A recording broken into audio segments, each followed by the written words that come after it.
औज़ुबिल्लाहिमिनश्शैतानिर्रजीम बिस्मिल्लाहिर्रहमानिर्रहीम रब्बि इश्रह ली सदरी व यस्सिर ली अमरी वहलुल उक़्दतम मिन लिसानी यफ़क़हू क़ौली। अस्सलाम वालेकुम second year. I hope all are you are fine and enjoy your online classes. This is your computer class and we discuss about chapter number 4, data integrity and normalization. This is your lecture number 21 and I am your computer teacher Soha Shafiq. चूँकि आज हमने chapter number 4 start किया है, chapter number 3 जो है हमारा and हो गया था, इसलिए आज हम इसके टॉपिक्स में डाटा इंटेग्रिटी को डिस्कस करेंगे, एंटिटी इंटेग्रिटी और रेफरेंटल इंटेग्रिटी को डिस्कस करेंगे। ठीक है, बेसिकली ये है तो डाटा इंटेग्रिटी, लेकिन इसके 2 टाइप्स हैं डाटा इंटेग्रिटी की, जो कि हम इनको वन बाय वन हम डिटेल के साथ डिस्कस करेंगे कि ये क्या है। डाटा इंटेग्रिटी डिस्कस करेंगे सबसे पहले।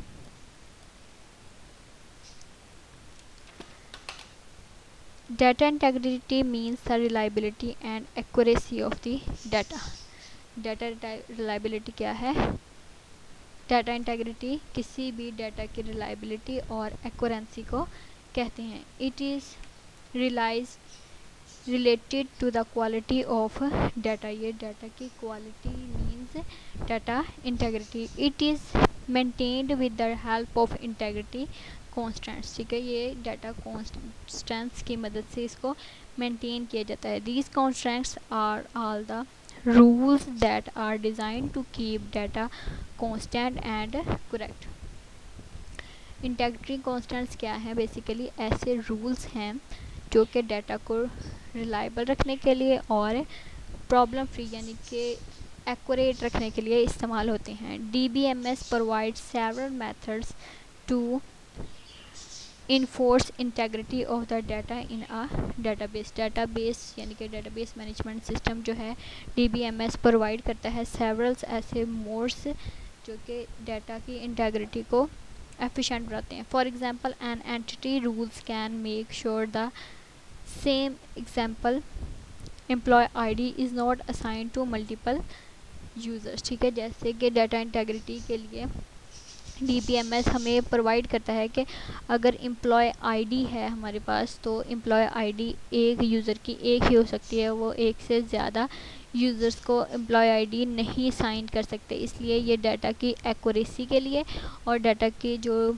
रिटेंडेंसी को कंट्रोल करने के लिए इस्तेमाल होती हैं। डाटा इंटेग्रिटी के 2 इकसाम हैं, जिनमें फर्स्ट है हमारे पास एंटिटी इंटेग्रिटी और सेकंड है रेफरेंटल इंटेग्रिटी। तो वन बाय वन हम इसको डिस्कस करेंगे। First one is entity integrity. The entity integrity states that any attribute of a primary key can not contain a null value.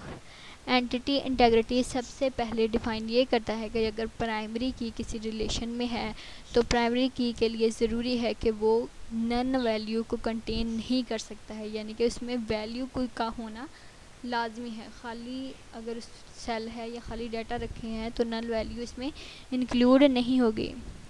It is because the primary key is use to uniquely identify a record in the relation. ठीक है, वो इसलिए कि जो primary की है वो uniquely identify करती है किसी भी रिकॉर्ड को। फॉर एग्जांपल अगर एम्प्लॉय ID हमने इसको प्राइमरी की रख दिया है तो वो हर यूज़र की अलग होगी। फॉर एग्जांपल अगर एक यूज़र है उसकी एम्प्लॉय ID 1 है तो दूसरे की 2 होगी, 3 होगी, तो हर एक को यूनिकली आइडेंटिफाई करेगी। तो इसलिए ज़रूरी है कि प्राइमरी की नन वैल्यू को कंटेन ना करे। It is not possible to uniquely identify a record in a relation if primary key contain a null value। ठीक है, लेकिन अगर प्राइमरी की नन वैल्यू को कंटेन कर रही है तो ये पॉसिबल ही नहीं है कि रिकॉर्ड को यूनिक रखा जा सके। तो इसलिए ज़रूरी है कि प्राइमरी की को नल ना होने दिया जाए, इसको ज़रूर कोई वैल्यू दी जाए, तो प्राइमरी की होने की वजह से वो सारी यूनिकली आइडेंटिफाई होगी। औज़ुबिल्लाहिमिनश्शैतानिर्रजीम बिस्मिल्लाहिर्रहमानिर्रहीम रब्बि इश्रह ली सदरी व यस्सिर ली अमरी वहलुल उक़्दतम मिन लिसानी यफ़क़हू क़ौली। अस्सलाम वालेकुम second year. I hope all are you are fine and enjoy your online classes. This is your computer class and we discuss about chapter number 4, data integrity and normalization. This is your lecture number 21 and I am your computer teacher Soha Shafiq.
Second है हमारे पास referential integrity.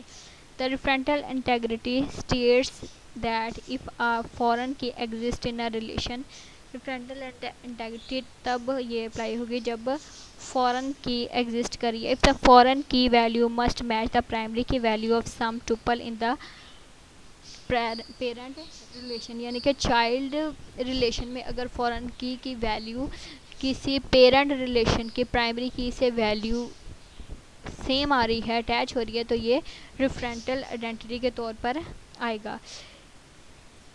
It preserves that defined relation between relationship when record are added और deleted. It sure that the data in both relation is constant. तो referential identity इस बात को ensure करेगी कि जो दोनों रिलेशंस में डाटा सेम आ रहा है, यानी कि फॉरेन की और प्राइमरी की में, तो वो डाटा कांस्टेंट रहे, उनमें तब्दीली ना आए.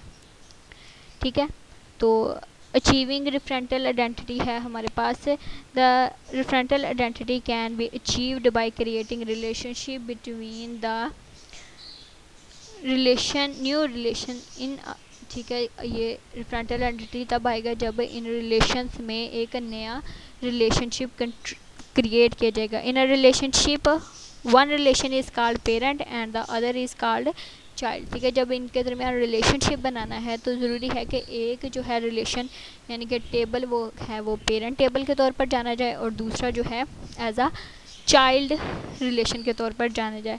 The parent relation contain the primary key and the child relation contain the foreign key. ठीक है, इन दो रिलेशन के दरमियान जो रिलेशनशिप बना है तो उनमें जो पेरेंट रिलेशन होगा वो क्या करेगा, प्राइमरी की कंटेन करेगा, और जो चाइल्ड रिलेशन है वो क्या करेगा, फॉरेन की रिलेट करेगा. The referential identity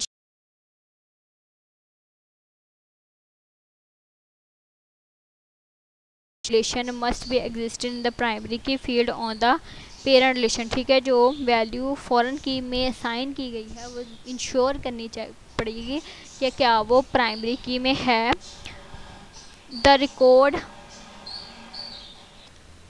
record can not be deleted from a child relation if matching record exist in the parent relation. ठीक है, तो अगर चाइल्ड रिलेशन में अगर मैच कर रहा है रिकॉर्ड पेरेंट के साथ तो वो उसको डिलीट करने की ज़रूरत नहीं पड़ेगी. द प्राइमरी की value can not be change in the parent relation if it corresponding record exist in the child relation. ठीक है, तो प्राइमरी की में भी जो है रिलेशन को चेंज नहीं किया जा सकता तब तक जब तक कि आपका सेम रिकॉर्ड मौजूद हो फॉरेन की के अंदर. ठीक है, तो इनके दरमियान ज़रूरी है कि प्राइमरी की और फॉरेन की एग्जिस्ट हो दो रिलेशंस के दरमियान. तो students, I hope you are understand about this topic. अगर आपको फिर भी किसी किस्म की कन्फ्यूजन हो तो आप अपनी बुक से रीड आउट कर सकते हैं या मेरे से शेयर कर सकते हैं. Stay home, stay save. इंशाल्लाह नेक्स्ट टॉपिक के साथ नेक्स्ट लेक्चर में हम मिलेंगे, अपना ख्याल रखिएगा, अल्लाह हाफिज़।